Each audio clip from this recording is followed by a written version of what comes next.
Shane Stacks on the radio. Oh, yeah. I love that. Shall we play a game? Why, yes. I believe we shall. Oh, I got a live one here. Getting geeky in Little Rock. It's Shane Plays Geek Talk, a journey into the things we love. I'm your host, Shane Stacks. It's actually nice to be back live. The last couple of weeks have been pre-recorded, so it's nice to be back live today, which means that you could call in if you wanted at 501-823-0965. That's 501-823-0965. Or you could tweet me at Shane Plays. That's ShanePlays. Zach, is the Facebook stream going? Okay, folks. Also remember, you can don't go to Shane Plays on Facebook. Go to the Dave Ellswick Show, because we broadcast out of his studio. So if you go to the Dave Ellswick Show Facebook page, there's a live video stream, and people watch it. I mean, it surprises me how much people watch it, but check it out if that's your thing. Again, this is Shane Plays Geek Talk, a journey into the things we love. I'm your host, Shane Stacks, and just really glad to be back. I love doing live radio when I can.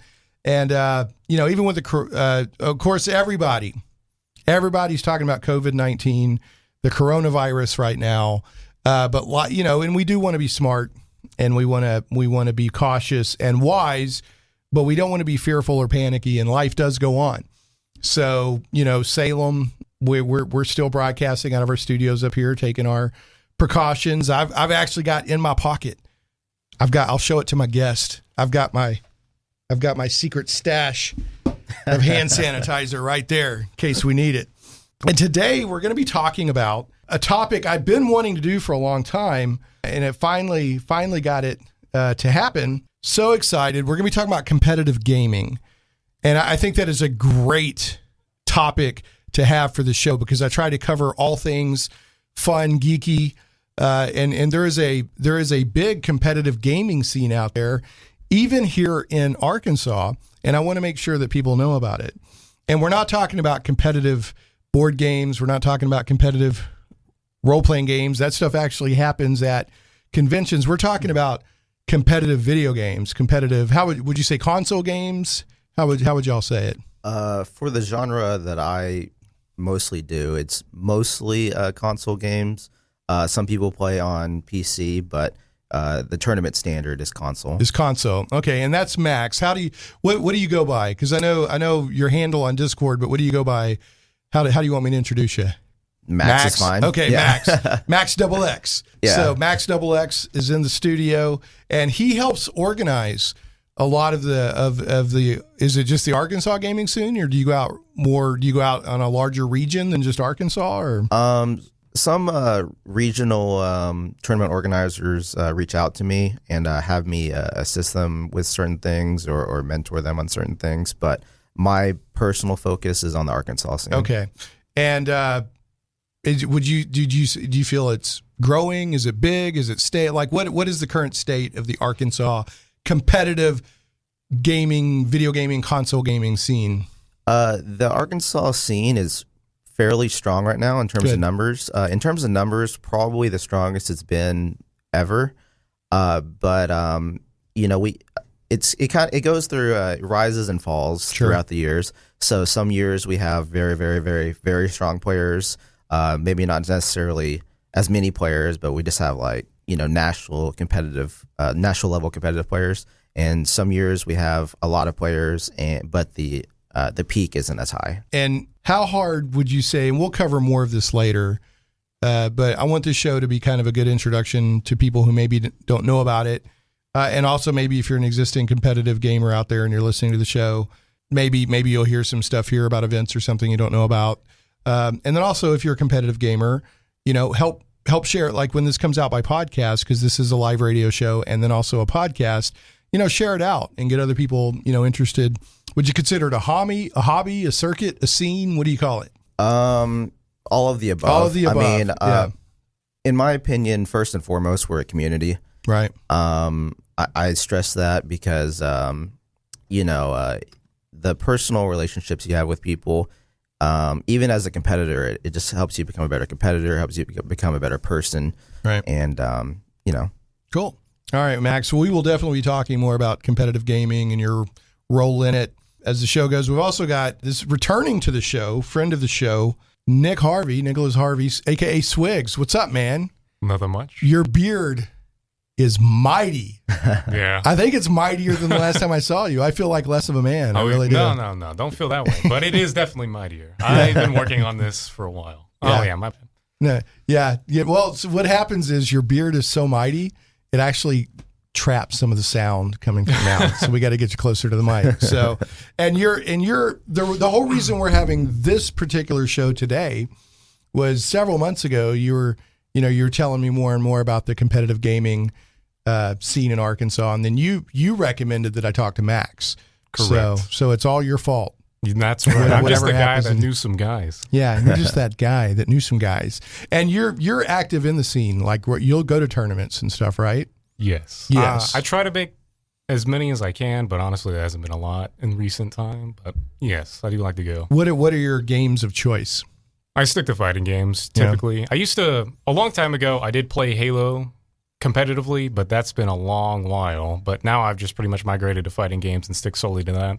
Okay. Now, one of the games that I see being played, I even see sometimes just up at the game store, just spontaneously people will bring in their consoles and play like Smash Brothers. So do you consider Smash Brothers a fighting game, or is that a different genre? I guess if you want to get super technical, that's a fighting game, but it's really different than other fighting games currently on the market. Yeah, it's got its own energy and mechanics and everything. But I've literally seen at game stores people bring in switches and monitors and just boom, just go for it. And it's not a tournament or anything. They're just all getting together to play Smash. So, and then I think at SpaCon last year, was there not some Smash gaming or? Yes. Yes, there was a very good pot bonus, and we had really good competition from around the state and around the region. So if like in role-playing games, not, because I love gaming of all kinds. I like video games. I like board games. I like, but I'm a really big tabletop role-playing gamer. And D&D is obviously the big one. That's the Coke of, you want a Coke? Yeah, what kind? Pepsi, right? So you say D&D even though you mean role-playing half the time. D&D is the big one. So what's the go-to game? Like what's the most common game that you're going to find at every event that the most people are interested in? By far the biggest scene, the biggest fighting game community is Smash. Smash, okay. And then you have other, the kind of fighting games that Nick's talking about. What I mostly play Street Fighter at the moment. Street Fighter. Yeah. All right. Do you play the guy the guy with the muscle shirt and the mohawk? Not the mohawk. He had like a. It's a flat top. It's a flat top. Yeah. That's huge. Yeah, but it's a huge flat top. Yeah, he's like he's as 90s as it gets. He looks so 90s. Yeah, so that cool character, but no, I don't really play him too much. Now, I know there's not every game out there makes it in the tournament scene, but I'm trying to think of fighting it like Tekken. Are any of the Dragon Ball games, or are those tournament worthy? Dragon Ball, well, the ones that most people think of, those aren't generally in the fighting game tournaments. Okay. But this newest one, Dragon Ball Fighters, it's a 3v3 Marvel vs. Capcom style fighting game. Right. And that one has been in multiple fighting game tournaments. All right. Zach, buddy, you watch video games. You don't play a lot of video games. I do. Like I watch Call of Duty, even Mortal Kombat. Right. Like I said, those huge games where, we're talking about competitive gaming, Call of Duty with esports and all those things. I pay attention to those stuff. So did you know that there was like this competitive gaming scene around here where people have tournaments playing these games and there's prize money and all that? Well, I didn't know about that. Yeah. But I'm planning there's to go fat to that. cash. Maxx walks in and just starts throwing green like at people. Hey, I tell you what, if they were to take it to chess, make money playing chess, I would love chess? to do that. Competitive chess? Yes, competitive chess. All right, why not? Okay. Hey, so Zach, it's bittersweet today because, I'm glad I have a live show today. Last couple of weeks have been pre-recorded. Yeah. And I've known this is coming. You've been sharing with me. But today's your last show to engineer the show. And I'm going to miss you, buddy. Thank you. So I definitely wish you well. You're a great guy, hard worker. It's bittersweet for me because I'm glad for you because you're moving on to some stuff you want to do. But I've loved having you as, first a friend, second somebody helping out with the show. So, but you're getting me in trouble with Muffin, right? Folks, for those of you that don't know, the head of my news team, Sal, it's not him, it's his grandmother and her dog Muffin. They love Zach. And then if they don't get to hear Zach on the radio, it's bad. I mean, bad things happen to me and the show. So did you take that into consideration when you chased your dreams, Zach? Did you take my safety with Muffin into consideration? I did, but I just, I think they're going to let you off. You think so? I think now the coronavirus is a serious thing, so I'm having fun here.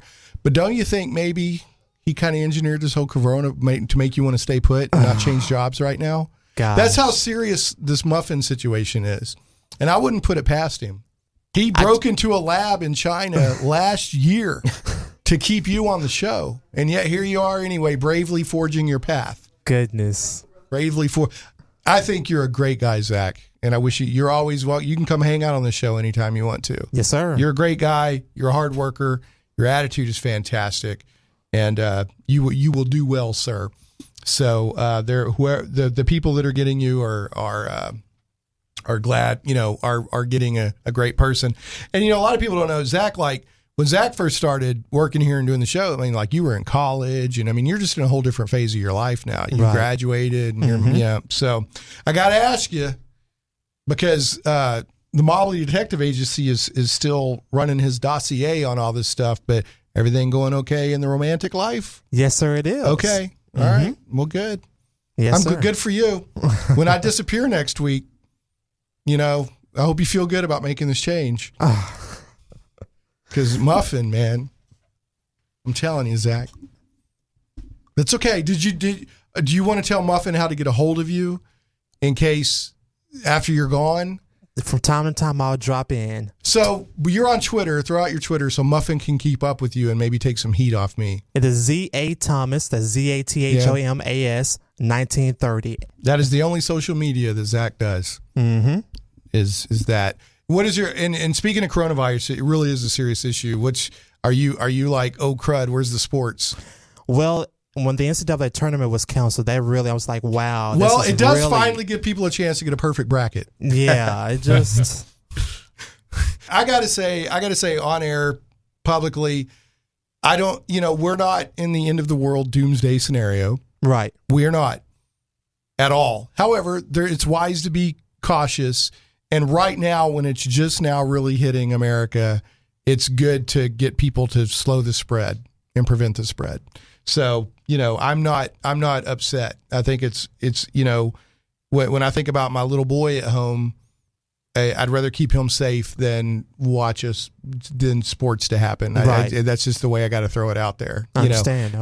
But at the same time, we don't want people to panic. There is more toilet paper in the country, folks. There's toilet paper out there somewhere. It will show up. Everybody, it's okay. And you could take a knife and you could cut a roll of paper towels in half and you got 2 rolls of toilet paper, folks. It's okay. We'll be all right. And see, I'm fine because the neighborhood I live in has a lot of trees and I got leaves everywhere. I got leaves for years. So anyway, Zach, we'll miss you. You're a heck of a good guy. Back to the show here. And folks, I did want to tell people that if you go to the Arkansas Democrat Gazette has made all of their coronavirus coverage for free, because normally you have to pay to log in to the newspaper. I think it's just arcdemgaz.com/coronavirus or something like that. And they have all the updates there for free, which is very, very good of them to do. So, all right, speaking of competitive gaming and conventions and all that, I know that Comic-Con got canceled, right? Comic-Con got canceled. E3 got canceled. Yeah, and that sucker's was a in big one. June. But I was talking to somebody yesterday, and they made a good point. It's like that was a call from their insurance folks. They were like, because that's such a big event. You either got to pull it now or not, and so they went ahead and pulled it. So there is stuff getting canceled. But one thing that is not canceled right now that should be happening April 18th and 19th, unless we hear otherwise, and that's over a month away. Hey, quick footnote. You're going to hear us mention the Centaur, Centar gaming convention several times during this show. At the time of recording, it had not been postponed or rescheduled, but since recording, the decision was made to reschedule the show after, the coronavirus pandemic and all the related precautions. So it was originally supposed to be mid-April. It's still coming. Still going to be super cool, but disregard the dates that you hear in this podcast. There's a gaming convention that ties in to this console gaming, this competitive gaming we're talking about, and I'm going to let Max tell us about it. It's in Conway in mid-April. Tell us a little bit about it, Max. Yeah, the convention is called Centaur. There's a lot going on. It's about gaming in general. There's going to be a Magic tournament. There's going to be tabletop events, but part of what I'm in charge of, along with some other people, is the esports / video game aspect of it. So we're going to have a Super Smash Brothers Ultimate Tournament with a $1,000 pot bonus, as well as a Tekken 7 tournament with a $500 pot bonus. And we'll also have some other things on the side, but those are the main focus of. So there will be competitive gaming. Yes, it's CENTAR, so it's Central Arkansas. I'm guessing that's what it's playing off of, but it's shortened and it sounds like the centaur creature is CENTAR. Correct, and that'll be at the Conway Expo Center in April 18th and 19th, if I remember correctly. That's when the convention is. As for the competitive gaming part of it, that will only be on the 18th, Saturday. On Saturday. Mm-hmm. Okay, so right there, if you're interested, folks, in getting into the scene or just watching it and seeing what it's all about, on April 18th, go to the Conway Expo Center, and Max is going to be there organizing some competitive gaming right there. Live competitive gaming in the wild. And all precautions have been taken to protect spectators from the competitors, right? Oh, for sure. Yeah. The people who organize the convention, they take this very seriously, and they're definitely looking out for everybody. And I don't necessarily speak for them, but I keep up with what's going on, and they're on top of that. Right. I will say, though, if anybody's interested in the competitive gaming aspect of the convention, there's a website, smash.gg/Centaur, CENTAR,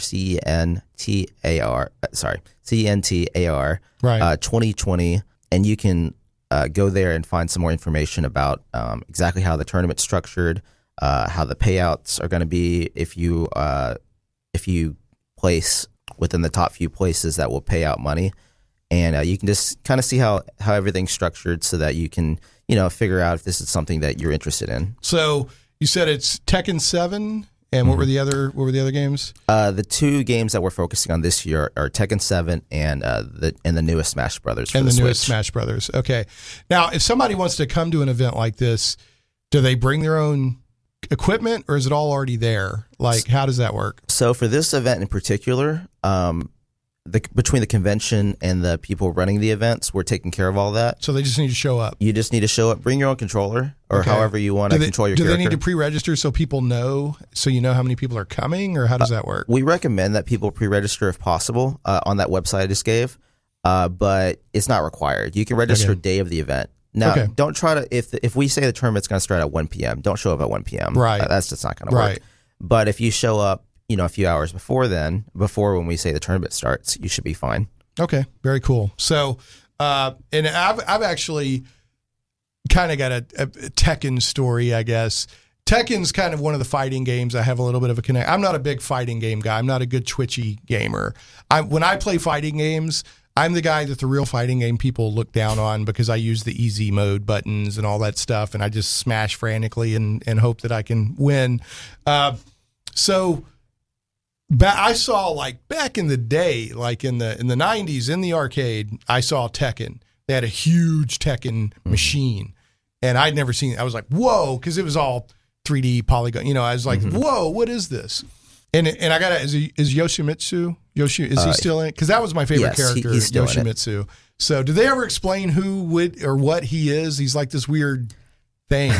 Honestly, I'm not sure on his backstory. I know he's from Soul Calibur. Okay. Or Soul Edge, or Yeah. I don't remember what game he was originally in, but He ended the up Soul in Calibur Tekken? series. Okay. Yeah, he's in both for some reason. Okay. I don't know exactly. Well, because he's that great. Yeah, I guess so. Actually, I can come in on this one. Okay. Come on I, in. Yeah. I studied up on this lore. Okay. Yeah.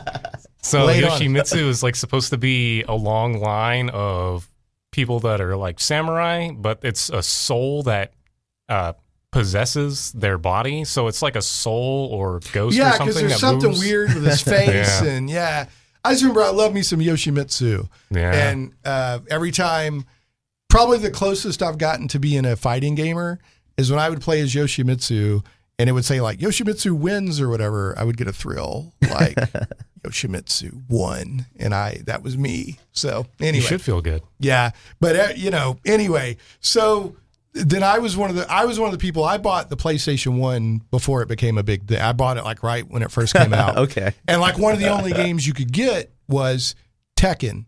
So I remember I took it home, and I was like, oh, and all these people were coming over and playing Tekken at my house because I had the PlayStation, and it looked, especially for that time, it looked amazing. Yeah. I think my first two games for the PlayStation were Twisted Metal, Okay. and I don't know if that was a release game or not, but it was, and then Tekken, and so I've got fond memories of Tekken, even though I was never very good at it. So, all right, but we got Tekken lore. Yoshimitsu is a long line of soul steel, or he'll take you over. He's a ghost samurai that will take you over. Yeah, it seems to be the case. Okay, well there you go. I believe in this newest one, he has like octopus tentacles or whatever coming out of him. Maybe he possessed an alien. I don't know. So it's like hentai is like smashing into fighting games. I What the guess heck is so. going on here? Trying to get that appeal, I guess. Yeah, I guess. Speaking of, and hentai is not all anime. I don't want to imply that, but Nick is also one of my anime boys. So what's going on right now in anime that you're liking? Oh, what have I been watching? Honestly, I haven't watched a whole lot this season. Have you not? I've been keeping up with My Hero Academia. That's Yeah. been Watch the pretty movie? solid. Yeah. Oh, I haven't seen the movie, no. Okay. Yeah. Did you watch it? No, I was going to. My fiance was saying that I think the last showtime's already happened, or it's happening like very soon. But yeah, I think it's about to be out of theaters. Okay. Zach, what were you gonna? You were gonna jump in on something Well, there. see, I love My Hero Academia. That's actually my favorite. And Is it your favorite? The movie, Yeah. I was thinking about going to see, so I'm going to see if there's still some showtimes Okay, for yeah. it. Let us know. No, there's a, yeah. In fact, Nick, you and I, we've gone to 2 Dragon Ball movies, haven't we? We went to the Yeah. re-release of the original Broly movie, and then we Okay. went to the new Broly when it came out. Yes. So yeah, that was Super fun. Broly, by the way. Still pretty good. I think it's Yeah. probably the best movie in the entire series. You talking about the original? No. The new one. The new one is amazing. Yeah. Amazing. Yeah. When he owns Goku. Goku's literally screaming as he's dragging his face, and then they fight so hard they smash through space time, like reality. Yeah, it's crazy. And then when Frieza is just there watching, and they fly up next to Frieza, and then Broly picks Yeah. him apart. Yeah, that was fantastic. Yeah, they put him. Yeah, that's they did a really good job, and I've already spent a whole show talking about this.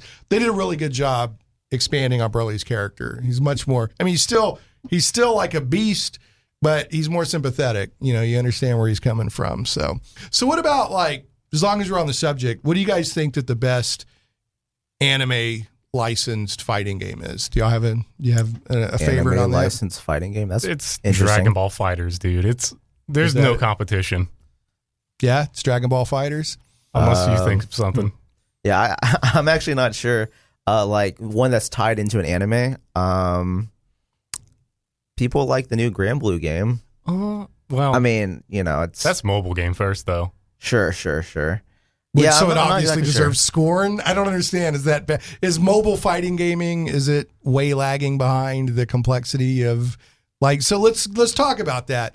If I get a fighting game on mobile, am I guaranteed not to get like a full, like if I'm on a console? I mean, I don't know. Well, there's not really a competitive fighting game that's on mobile. Yeah. There have been some attempts, but they're kind of low budget, not a lot of hard work.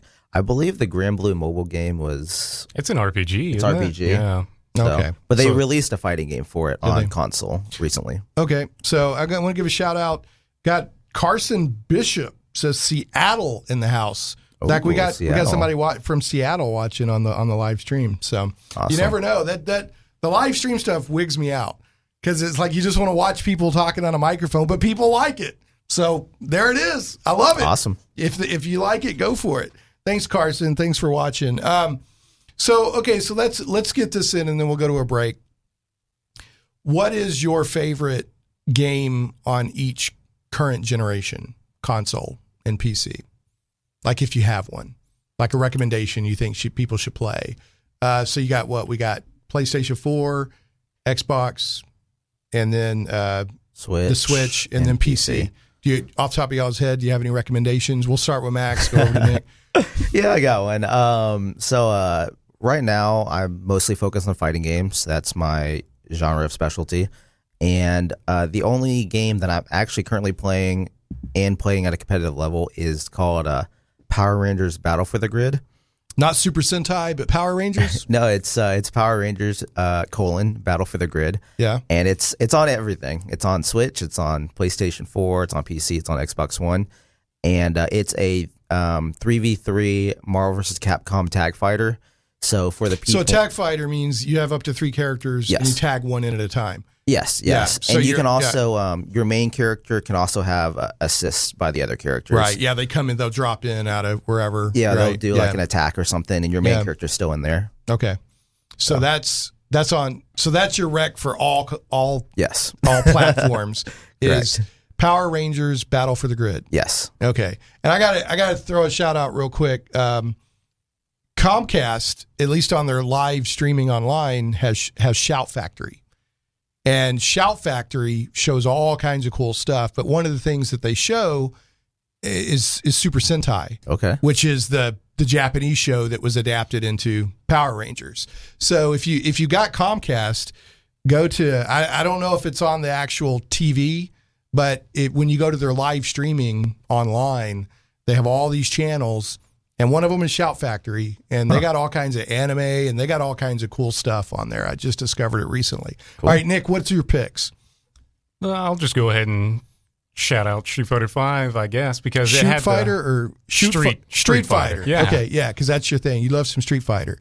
Yeah, I've been getting bigger into it. You have the picture, the guy with the muscle shirt and the flat top. You have his picture all over your room. Oh, yeah, that's right. Now, who's your favorite character? My favorite character is actually this new character in the series called G. Yeah. And he's like a mixture between Uncle Sam and Abraham Lincoln. Why not? He's a pretty crazy looking dude. Does he have a top hat maneuver? Yeah, he does. He's the president of the world. Yeah. That's great. So that's which platform are you playing that on? I play on PC, but it's on PS4 as well, and it's crossplay between the two platforms. So if you own one, you can play against people on the other if you want. Okay. So, and that's your recommendation. I mean, you can throw anything else out there you want. If we want to step away from fighting games real quick, well, I will always sing the praises of Devil May Cry, and Devil May Cry 5 came out last year. If you haven't played that series. Is Dante back? See, okay. He's always back. He's always back. Can't get rid of him. Dante. Uncle Dante is too important. It is important to the franchise, don't you know? Mm-hmm. I don't know what accent that was, but it sounded good for a second. So, I think, like I said, I've played some Tekken. I've got the Marvel vs. Capcom, the most recent one. I played about halfway through the story mode where they smashed the Capcom and Marvel world, and everybody's fused, like a mixture of each other or something like that, or the worlds are fused, and that was pretty good. But I'm playing that in the story, mash buttons mode. About halfway through, I need to get back to it. Played Tekken. A fighting game I bought on the Wii because it had the Gatchaman characters in it. Oh, okay. I can't remember the name of it now. Tatsunoko versus Capcom? Was that what it was? Yeah, but it had what we would know as G-Force or Battle of the Planets, but it had the Gatchaman characters in it. Yeah, that was a great game. It had some crazy dude in it, or maybe I'm thinking of, I'm just going to stop. There was some kind of, I don't know if it was Chiop, had the yo-yo. Somebody had a weird yo-yo attack in that one. Like short guy, I don't know. Anyway, that's about my fighting game experience right there. Other than like putting quarters into Street Fighter or Mortal Kombat back in the day and just slapping and hoping that I knew what I was doing, and I never did. No, I understand. Yeah, I played fighting games in the arcade as well, and one of my fondest memories of that when I was younger, I was like 8 years old, and our arcade was super messed up in how they had their Tekken machine set up. Right. So it was like it was set to a 30-second timer, and the seconds just tick down really fast. So I would just hit him once, and then I would just block for the next like 5 seconds, and I would just win the round. And like 30-year-old guys, I was 8 years old or whatever. 30-year-old guys just wanted to take me outside and beat me up or something. And slap you around. Yeah. Oh, well, it's your machine. Your machine till you lost. Is that how it works in an arcade? This is how it's supposed to work. Yeah. But sometimes I just kind of like, all right, if you want it that bad, you can have it. back in my arcade days, you'd put your token up on the top of the machine. Yeah. And that would kind of reserve your spot. I can remember was it late 80s, early 90s when Mortal Kombat first came out? I remember Mortal Kombat was like crack. I mean, people were like, they could not believe Mortal Kombat and how cool it was, and because that was the first like photorealistic fighting game that I can remember, where the sprites or whatever looked kind of photo, and I guess the fighting was good and the fatalities and all that. I mean, I remember people were blown away by Mortal Kombat. So how healthy is the Mortal Kombat franchise now? In terms of sales, Mortal Kombat always does very well in terms of sales. Yeah. In terms of the competitive scene, it doesn't usually last as long as like the Smash scene or the Street Fighter scene or the Tekken scene. But the developers usually put a lot of money into their pro circuit, so they usually take care of their players. Okay. So because I know, talking to Nick over the years when he's talked to me about his gaming and everything, a lot of gaming companies have respect for how well they treat their franchises and the fans, and other gaming companies don't. They're like, no, they're just running the franchise. But then, they're running the franchise into the ground for a quick buck. But the other people are like, man, this company's great because they respect. So who's like on top company wise? Who do you think treats their properties and their fans the best? That's a great question. It really depends who you ask. For example, Capcom makes Street Fighter. Right. And so this newest Street Fighter 5, a lot of people, if you ask the general consensus from most people, they would say, oh, they did so many things wrong with this newest iteration. But Capcom's also putting a lot of money into their pro circuit. So in terms of the competitive players, they're treating them right in that respect. Right. On the other hand, Nintendo makes Smash, and they don't put any money into just no tournament's going to get any sort of monetary sponsorship by Nintendo. That's just not Nintendo's thing. Yeah, Nintendo just doesn't care about doing that. Right. But they treat their fans well in other aspects, just not that particular. Way. They're not okay. So what? And if you don't, if you're like, I don't want to get negative or whatever, that's fine. But I'll throw the question out there anyway. Which company do you think is the worst? Which do you think just slaps their fans around and doesn't treat their franchises with respect or whatever? Oh, I got which franchise has been running into the ground? Team Ninja. Ninja! Dead or alive into the ground is what they've been doing. That's okay. I can understand so that. It's dead, not alive? It's more dead than alive. They answered the question, dead or alive. They say, well, we'll say dead. So what he's getting at, there's a couple of things. One, their season passes are like $100 or something. And granted, you get all 5,000 costumes or whatever, but every other company's season pass is like $20. So some people aren't too happy about that. And then I'm pretty sure he's also talking about the fact that every time you want to change your hair color, you have to pay some amount of money. Microtransaction or something. Okay. And even if you've already bought this hair color once before. So they're obviously in it to squeeze every possible buck they can, whether they're treating people respectfully or not. Is that a fair way to put it? Sure. Okay. They claim they're going to change the hair color thing, but it's just because, And that's an aspect of gaming that has never been important to me. Like, I'll always go with the default. I don't care. But, it's obviously a big deal, right, to a lot of people. Mm-hmm. And I know they'll be talking about, this fighting game is going to get this character, and there'll be massive discussion about that character. So that, I don't get anywhere near that deep into it. But every now and then, like I saw recently, Spawn's showing up in one of them. I can't remember. Mortal Kombat. Yeah. So, I like Spawn, so that interests me. Mm-hmm. But I'll see like, it's like the president's doing a news conference when they're like, it's confirmed that this character's going to be in there and he's going to have this move or whatever. So it's a big deal to a lot of people. I'm not looking down on it. I'm saying this is important to a lot of people. So companies, treat your fans right. Yep. Treat your fans right. So, all right, we're going to get a break in. We come back. I want to talk a little bit more about Oh, let me throw a quick note out here before I forget. Talking about that Centaur event that's going to be mid-April, April 18th and 19th in Conway, the competitive video gaming is going to be on the 18th. And it's not competitive, but just RPG games, tabletop RPG games are going to be on the 19th. And we're looking for more GMs and DMs right now. We got 20 tables, plenty of space. And if you hit me up on Twitter at Shane Plays, or go to the Facebook page, or email me at shane@shaneplays.com. Or if you know Maxx, get a hold of Maxx, because he can refer people to me. But if you get on the official RPG schedule and your game is approved and on the schedule and everything, then you'll get into Centaur both days free. Okay, but you got to come run a game and a real game, not show up and say, "Oh, I'm just here and do 30 minutes and then take off." Okay, you're gonna be vetted. You'll get on the schedule. We've never had problems with that before. I'm just saying that in general. Because Centaur wants to make sure that they provide a really solid experience to everybody. So anyway, get a hold of me or Maxx, or if you know anybody involved with the Centaur tournament, and we're looking for GMs and DMs, and that'll be on April 19th in Conway. All right, we'll get it to a break. When we come back, we're going to talk more competitive gaming, and I'm going to talk to Maxx and Nick about the game that first gave them the bug. I want to know the game that first infected them with this bug. Well, that's actually, that's probably not a good analogy these days. The game that first got you excited, the game that first got you excited about all this. When we come back on Shane Plays Geek Talk. Sure, daring suspense and just a touch of romance, Cursova has you covered. Since 2016, Cursova has been publishing the very best in contemporary fantasy and science fiction, retro pulp, and for you D&D gamers, Appendix N style fiction. Based in Little Rock, you can pick up their flagship magazine locally or at Michael Tierney's The Comic Book Store on Treasure Hill Road, or Collector's Edition on JFK in North Little Rock.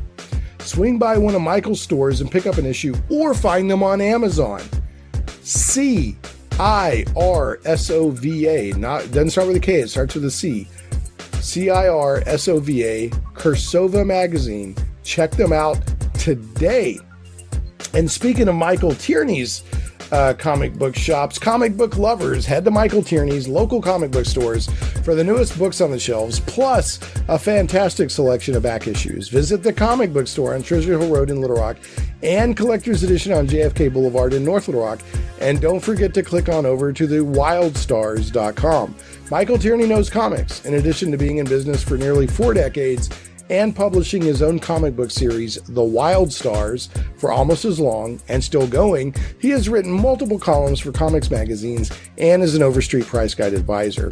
Michael is also the author of the wildly successful, high-quality, 4-volume labor of love, the Edgar Rice Burroughs 100-Year Art Chronology.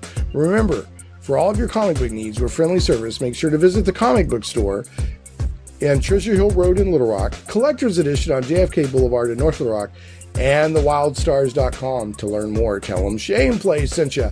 And last, but never, ever, ever least, I want to go ahead and throw out some love to Game Goblins. Some goblins are your friends. Game Goblins is Central Arkansas's premier retailer of Magic the Gathering, Warhammer 40K, board games, card games, RPGs, miniatures, and hobby accessories. Call Game Goblins at 501-224-GAME or visit them online at GameGoblins.com. That's 501-224-GAME or GameGoblins.com. Conveniently located 1121 South Bowman, right on the corner of Bowman and Canis in West Little Rock, and staffed by friendly employees, Game Goblins has expanded their store size, and there's plenty of room for exciting inventory and tables for play space. You'll like that space because Game Goblins has gaming events every day of the week. For all of your gaming needs, I heartily recommend Game Goblins. Make sure to check out their customer loyalty program that rewards you based on your actual purchases. Game Goblins earns your business and keeps it. First-time customers, mention Shane Plays and receive $10 off your purchase of $50 or more. Tell them Shane Plays sent you. And folks, if you do visit any of my sponsors, please tell them that you hear about them on the show. That helps them know that their advertising money and the relationship we've built is time and money well spent. Shane Plays Radio is blessed to have sponsors, and we appreciate them very much. However, did you know that you can also support the show as an individual for as little as $1 an episode? Simply go to patreon.com/SciFi. facebook.com/Shane Plays. Shane Stacks on the radio. Oh, yeah. I love that. Hey, welcome back to Shane Plays Geek Talk, a journey into the things we love. We're talking competitive gaming, competitive video gaming, the competitive fighting gaming circuit, specifically with Maxx and friend of the show, Nick, a.k.a. Swiggs, Nicholas Swiggs. Where did Swiggs come from? I asked you one time, and you said you didn't remember. Is that right? No. Oh, okay. Well, it's got a long history. Pretty much it all comes down from me having to change my name multiple times in Final Fantasy XIV. Okay. So it's got a gaming connection. Right. Hardcore gamer right There's here. some deep lore in there, just like Yoshimitsu. Yoshimitsu. All right. So a couple of quick show notes here, and then we're going to get back to talking with Maxx and Swiggs, and we're gonna find out what was the game that got them bit, that got them so heavy, that one light bulb moment when everything changed. First, I want to throw out some quick show notes. So the show notes and the links for every show for the podcast and Krypton radio version of the show will be up at shaneplays.com. That's ShanePlays.com. Always welcome your feedback on the show on my Twitter at Shane Plays. Last week's show was out there, and that was episode 215, where we were talking about Bigfoot Bill with Earthworm Jim creator Doug TenNapel. So he's doing some cool stuff with Earthworm Jim and another character named Bigfoot Bill. And Earthworm Jim, I don't know if you guys were Earthworm Jim players or not, but it's supposed to be coming out on the Amico. There's like this Intellivision thing coming out, console, and that's supposed to be one of the launch games, is a new Earthworm Jim game. So there you go. Has he ever been in a fighting game? Has Earthworm Jim ever showed up in a fighting game? I don't know. Yeah. I don't think so, but Okay. I'm not sure. It's been a long time ago if he has. Yeah, he's still a pretty popular character. I interact with Doug some, and he gets a lot of interest in that character still. Podcast goes out on the blog at shaneplays.com, iTunes, Google Play Music, Stitcher, Podbean, YouTube, and more. And last but never ever least, Shane Plays is carried on Krypton Radio. Krypton Radio is SciFi for your Wi-Fi. Something that came up over the break that I want to throw out there. Maxx, tell us, it sounds like on the 18th, April 18th at Centaur, the video game competition is going to have streaming. You're going to stream it. Is that right? Yeah. So I'm going to be streaming it on my channel, twitch.tv/ARK Fighters, with an S at the end. And so is it ARK? ARK Fighters with an Fighters, S. Okay. yes. And we're going to be doing our best to stream as much of the good matches as we can. I'm going to make a note of There's no way to stream all the matches because you have so many players, but we'll do our best to for the people watching to show them a good show. Right. So how much stuff do you do on your Twitch channel? Do you do any personal gaming, or do you just use it for streaming events? Or? Recently, I've been using it for streaming events, but other community related stuff we'll have on our stream. So if we do a lobby for a community online gaming lobby, right, sometimes I'll stream that, or sometimes if I'm training for a big event, I'll stream that as well. Right, sure. Now, what is a online gaming lobby? What is that? So for our group, for certain games, we're trying to build the community up so people who are newer to the game can learn from other players that are more experienced, or people can just try to get better by playing people of a similar skill level. Right. So we'll host in our group an online lobby where we'll say, hey, if you're interested in joining and learning, then you can put your info down, and we'll invite you within the game into a lobby where everybody who's interested can play each other. So it's a good way for people to get their feet wet in all of this. Yeah. And now when you say people to put their information in, you talking about contact you on your Twitch channel, or how, if somebody was interested in something like this, how would they get into it? So generally speaking, I put it in our Facebook group, which is called Arkansas Fighting Game Network version 2.0. Okay. The link to that is facebook.com/groups/ARFGN. Okay, I'll put all these links in the podcast version of the show. And generally speaking, whenever we want to host one of these, we'll make a post in the group, and then anybody who's interested can reply to that. But what a lot of people do, especially people who are newer to the scene and don't have access to all this, they'll message me and they'll just say, hey, I'm trying to learn this game. Can you help me out with that? And I'll try to facilitate, a lobby for them so that more experienced players can help them out, or people can answer their questions, stuff like that. Cool. All right. Very good. And like I said, I'm going to get with Maxx after the show, make sure to get all these links from him, and I'll put them in the podcast version, in the Krypton radio version, and YouTube version of the show, and all that stuff. YouTube is just audio, but I do throw it out on YouTube, and some people like to listen that way. All right. So we got just a few minutes here. I want to kind of close the show or take us towards the end with, and I'm gonna start with Nick to give you a break because you just did a bunch of talking. What was the game, Mr. Swiggs, that got you, that you remember first, like that you're like, wow, this is like, there's something in this that really I like a lot. The first game that really got me in was definitely Halo 2, and this has been like 2004-ish. Mm-hmm. And I played a lot of ranked games in that match, and I didn't really try to go anywhere with competition in it. But after that, then Halo 3 came out, and that's when I started to try to really get a competitive sense of the game and just, work my way up. I never actually got a chance to go to any competitions, got real close. We had a team, but things just didn't work out at the last second.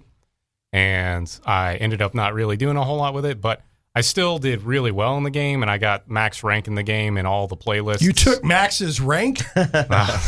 My bad. Throwing around all this gamer lingo. Max rank, you got the highest rank you could get. Yeah. Okay. I got to the highest ranks you could possibly get in all the playlists in that game, so that was pretty fun. I enjoyed that a whole lot, and that's what really set me off to play competitive games. But specifically for fighting games, what interested me in that was the first time I saw Marvel vs. Capcom 2. That game just blew my mind. Yeah, what was it? Just everything about it? I mean, what was Yeah.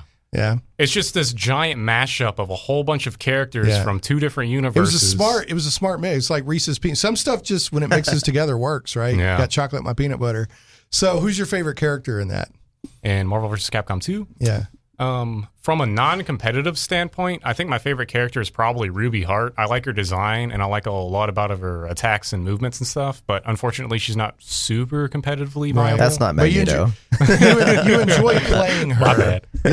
You enjoy playing her, but that's not the character that you want the competitive advantage with. Yes. Okay. If I were to choose a competitive character, Magneto, he's obviously always going to be at the top. Super good.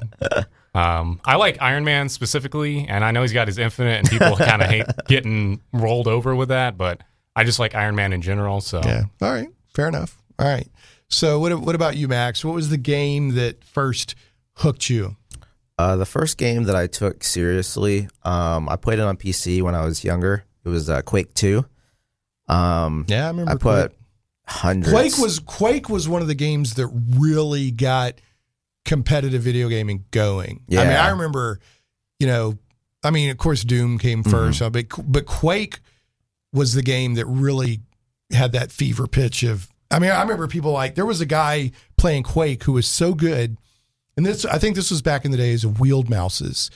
He had I think he was a sponsored guy, and he had a whole pile of boxes of mouses next to him, all mice always. And as soon as the mouse got to the point where he didn't like it, he would chunk it, he would pull one out, play it, and he could immediately tell this one's good or this is not. I mean, he just went through mice like crazy. Yeah.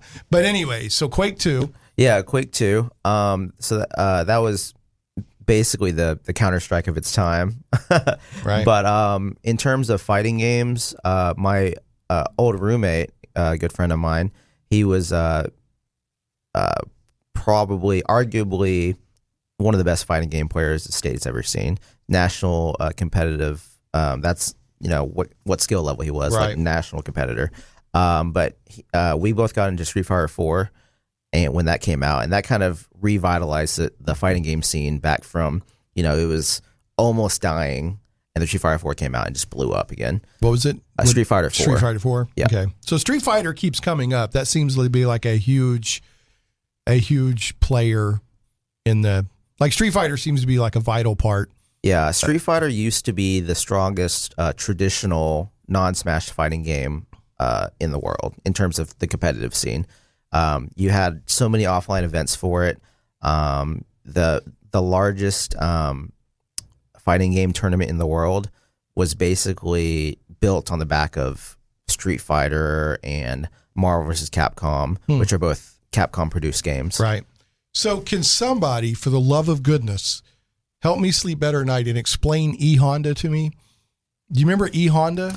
He's a sumo wrestler. What the heck? But didn't he have like crazy? Like he could fly across to you. I don't know, or maybe I know there was one. I think you're thinking about Blanca. Blanca. He's yeah, a it's green... like a whole crazy Hawaiian thing or so. I don't know. Brazilian. Well, but he had like weird like hair color or something. Orange. So that's who I'm thinking of. Okay, so Yeah. Blanca is a green character with orange hair. That's it. Yeah, he's kind of bizarre. You mash buttons, then he does this electricity thing. Yeah. But they keep changing his backstory. So at first he was like He's bioengineered raised super by weapon. fish or something, Yeah. and then in the movie, which is totally not canon, he was I forgot what his backstory in the movie was. Anyway, it's all bizarre. No matter what story you look at, it's all bizarre. Street Fighter, one of the early video game movies, they weren't known to be good back then. Do all competitive gamers secretly love the Street Fighter movie, but they I won't don't think admit it's a it? secret. Yeah. The movie's great. That's all there is to it. Yeah, that's it. It's not an opinion. It's a fact. Yeah. Well, you know the thing about Raul Julia was his last movie. Yeah. And the only reason he did it is because his kids liked Street Fighter and he wanted, or liked that kind of thing. So he wanted to leave them a movie that they would like. I think that's really pretty great. Yeah, So, yeah. I've never actually watched the Street Fighter movie. So you recommend it? You haven't seen that movie? I've seen parts of it here and there. I have no problem admitting that I enjoy the Super Mario Brothers movie, knowing what I'm going into, right? It's better than that movie. Yeah, as a geek, there's some funny parts in the. I mean, they did weird stuff with it, but there's some funny parts in it. You know, the Koopas are dancing again, sir. So, fun fact about the Street Fighter movie: there's actually a video game based on the movie. So there's a video game based on the movie, which is based on the game. That's pretty. Meta. Yeah, it's pretty crazy. Is it pretty bad? I think it is. But I mean, they probably made it more for the casual player who saw the movie, right? It's actually they built it as their version of Mortal Kombat. So it has like the lifelike, right? Like they take the characters in the movie and they, I don't know, they use their cameras when you to rip, record them. Blanca's head off, does like purple blood come out? I mean, I don't think there's any of that kind of there's violence. no fatalities. No. All right. We've got, I think what do we got, about a minute? We got 1 minute left, guys. So, all right, folks, don't forget that not only is there competitive gaming here in Arkansas, but God willing and the creek don't rise, there will be an event on April 18th, Centaur, at the Conway Expo Center, where there'll be some competitive gaming that Maxx is helping to organize. And real quick, throw out your Twitch channel and your Facebook again real quick. Okay, our Twitch channel is twitch.tv/ArcFighters. Same as our Twitter. Our Twitter is @ArcFighters. Yeah. And our Facebook page/group, we have both, is Arkansas Fighting Game Network. The group is version 2.0, but either one or both will work. Yeah. If you want to talk to people, the group is better. If you just want to look at what we're doing, you can just like the page. Right. Okay, I got to wind us down. Nick, any super last shout outs you want to throw out there real quick? Anything you want to mention? I got like 5 seconds. I'm Nothing. good. Your beard is mighty. Thanks. All right, Zach, this bad joke of the week is for you. A priest, a minister, and a rabbit walk into a bar. The rabbit says, "I think I might be a typo." Priest, minister, and a rabbi. A lot of jokes start that way. Zach, I'm going to miss you. I love you, man. We're here to talk about one thing, Yoshimitsu. Just what the hell is this guy? In the latest installment, Tekken 7, he appears to be some sort of squid man with tentacles. Yeah, I think I've seen enough hentai to know where this is going. He's just one step away from becoming too hot for television. Here's what we know so far. Yoshimitsu always appears in Tekken with a different outfit. He uses his own style of ninjutsu where he can twirl his hands around in a circle so fast that it's enough to lift himself off of the ground and fly. Well, you don't see that every day. To understand just what we're looking for here, we have to also include Yoshimitsu's Soul Calibur appearances, as they are what defines this character and sets off a chain of events that lands Yoshimitsu into gaming history as one of the most deep fighting game characters I've ever done research on. Shane Plays Radio is blessed to have sponsors, and we appreciate them very much. However, did you know that you can also support the show as an individual for as little as $1 an episode? Simply go to patreon.com/ShanePlays.